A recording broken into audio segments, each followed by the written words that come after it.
Once, college basketball programs' relationship with shoe companies was that of consumer and supplier. Hard as it is to believe, schools, even ones who played on national television, needed shoes, and their method of acquiring them was to pay for them. This changed in 1977 when Nike, struggling to find NBA players to sponsor, hired Sonny Vaccaro, a well-connected amateur basketball promoter, to offer coaches a different relationship, one that would transmute college programs from customer to billboard overnight. Swoosh, the unauthorized story of Nike and the men who played there details Vaccaro's meeting with Jim Valvano, the coach at Iona. Many coaches didn't believe Vaccaro's pitch at first. When Iona coach Jim Valvano met Vaccaro at the LaGuardia airport, he didn't understand what Vaccaro was talking about. Vaccaro reached into his briefcase and drew out a check. Valvano later joked that he thought Vaccaro was going to ask him to throw a game, or put out of contract on somebody. "What's this for?" said Valvano at the airport that day. Vaccaro took out a Nike basketball shoe. "I want your team to wear this shoe. How much do I have to pay for them?" asked Valvano. "No, I'll give you the shoes. Let me get this straight," Valvano said.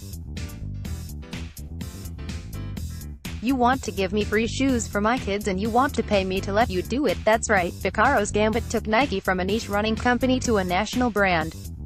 At its bare bones, this arrangement continues, and for the most part, it remains mutually beneficial. Schools sign with sneaker companies, get money and free shoes, and athletic apparel companies sit back and watch the exposure they get from their product in action, getting beamed into houses and sports bars across America. Is making institutions of higher learning function as shoe billboards a little crass? I suppose, but it's not much different from, well, everything else in capitalism. There is an element of all this that is more actively nauseating. Everyone involved is getting economic compensation from this arrangement except the players.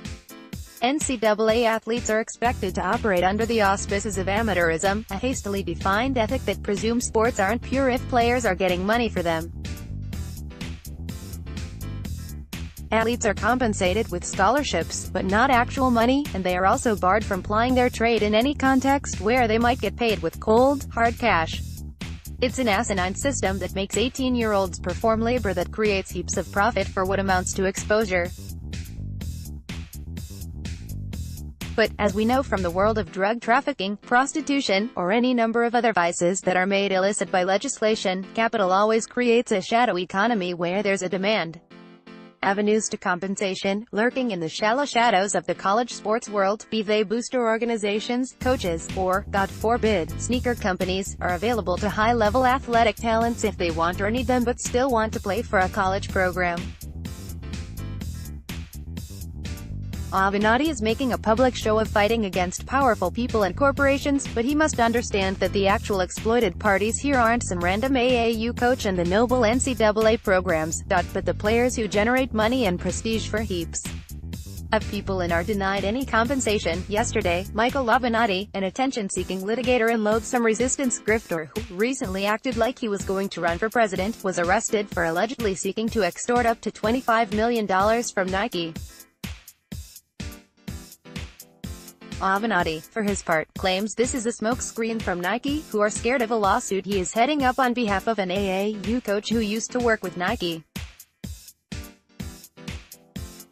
After he was released on bond, he stood in front of reporters and indulged in soaring rhetoric about his crusade against Nike. "For the entirety of my career, I have fought against the powerful people and powerful corporations.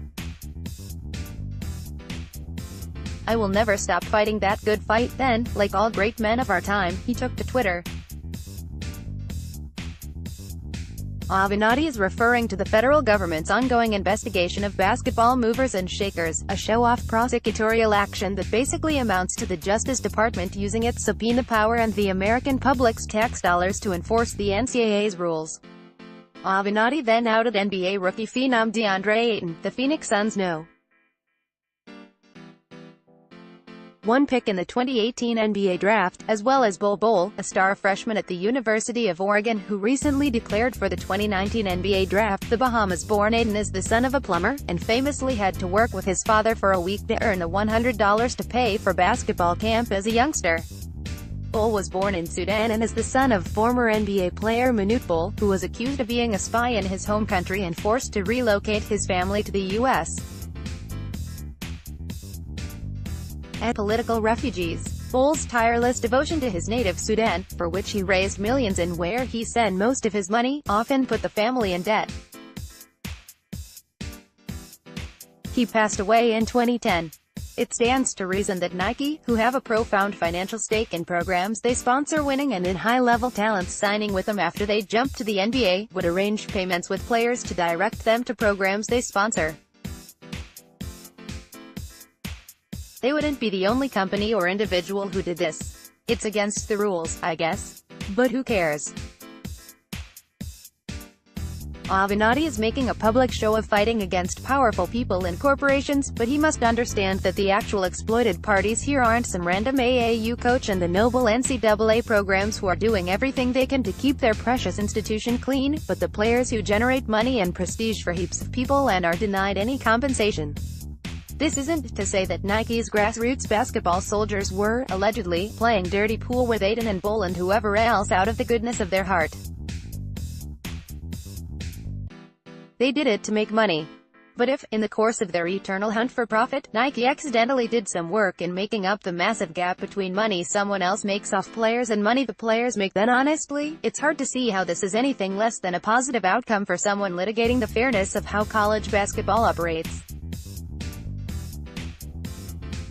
The NCAA's rules created a shadow economy for no particularly good reason. Their business partners acted rationally and participated in it, and the players got a degree of compensation for their labor as a result. This seems like how things should work.